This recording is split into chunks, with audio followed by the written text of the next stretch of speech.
Good evening. Frustration tonight at an emergency meeting as approximately 1,500 residents inside the St. Jamestown resident are left without power, no water and no heat after a pipe burst in the electrical room in the basement yesterday, causing a flood inside 260 Wellesley Street East more than 24 hours later. City officials and building management provide an update with little clarification as to when power will be restored, stating that the situation is stabilized, but the next 12 hours are crucial.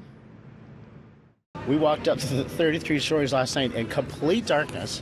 Like, every hallway is completely black dark. And like, how do they get away with that? Like, everything has emergency lighting for emergencies. Dozens of residents piling into the Wellesley Community Center this evening came to get answers. What happened inside 260 Wellesley, and when will their nightmare end? The building hasn't been evacuated. Some say they have no choice but to stay there, saying the conditions are just unlivable.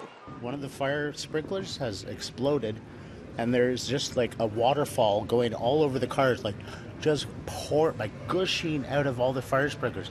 The underground parking is like a river. I wanted to know when they're going to fix it, how long it's going to take to fix, and that's it. Simple questions that should have simple answers. Tenants described their cold units and concerns for their neighbors with mobility issues who couldn't even attend this meeting. Emergency crews, including electricians, have been working around the clock inside the 33-story building. Components in that electrical room need to be dried. That's going to take probably another 12 to 24 hours. We always said that we thought it would be 48 hours.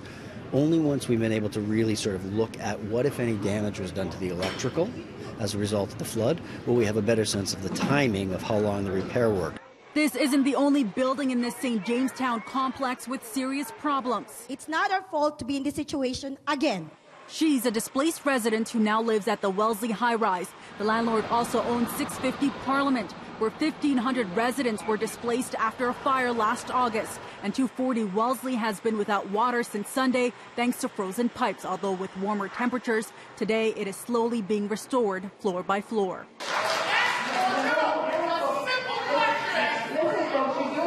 Who's to blame here? I don't think at this point blame is, certainly from our perspective, we don't think it's a productive exercise right now. We would much rather be putting our efforts into either assisting tenants or getting the repairs done. If you're looking for answers as to what caused this, I can't provide that right now. As to what caused the incident, no answers just yet. The deputy fire chief told the crowd that people are permitted to stay, also stating additional security measures have been added. Mayor Don Tory was also on hand speaking with residents. Both he and the area councillor Kristen Wong-Tam say they'll be holding the property manager accountable. The property owner responsible for the tenants, and so that's what they've said.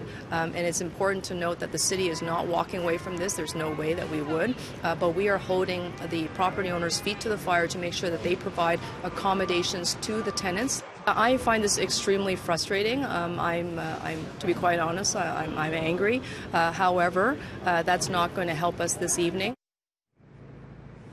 And you could see emergency crews still here at the scene. The deputy fire chief says his crew will remain at this building until the issue is resolved. They've been providing wellness checks at the units.